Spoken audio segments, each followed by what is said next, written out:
Arriver à une conclusion correcte sur les problèmes de l'Église catholique, ils arrivent à une conclusion complètement inversée. Et les gens terminent pour dire « l'Église va mal, l'Église est corrompue, le pape est mauvais, le pape nous enseigne des bêtises. » Vous voyez, c'est la conclusion invertie. Puisqu'il devait sortir dans la doctrine catholique cette image de la Vierge féconde et comprendre que l'Église est toujours vierge, toujours féconde. Elle peut jamais nous tromper, elle peut jamais se présenter comme une femme prostituée.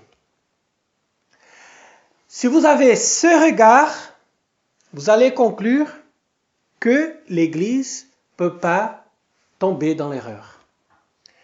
Et c'est comme ça qu'on doit comprendre l'infaillibilité pontificale.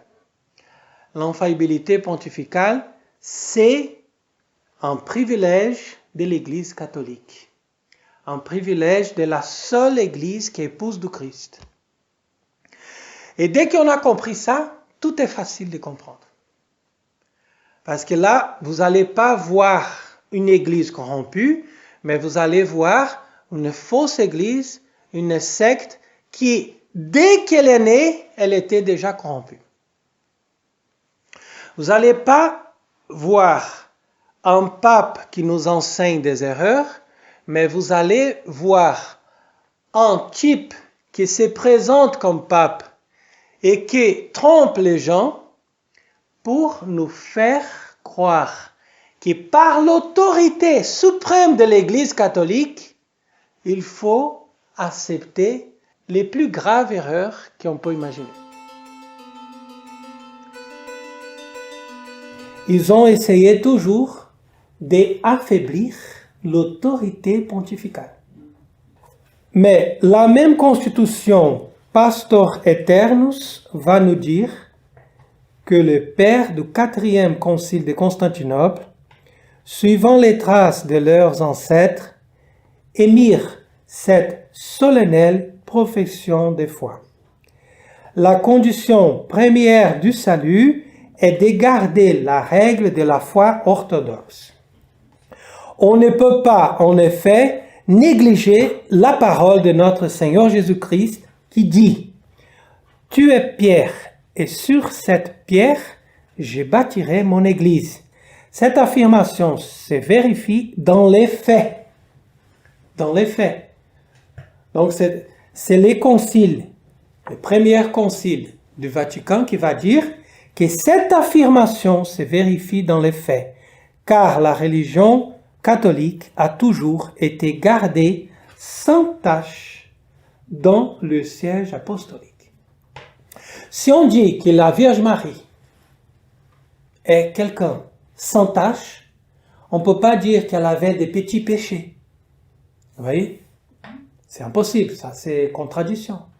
Et c'est le Concile du Vatican dit que la religion catholique a toujours été gardée sans tache dans le siège apostolique, ça veut dire on a été toujours immaculé.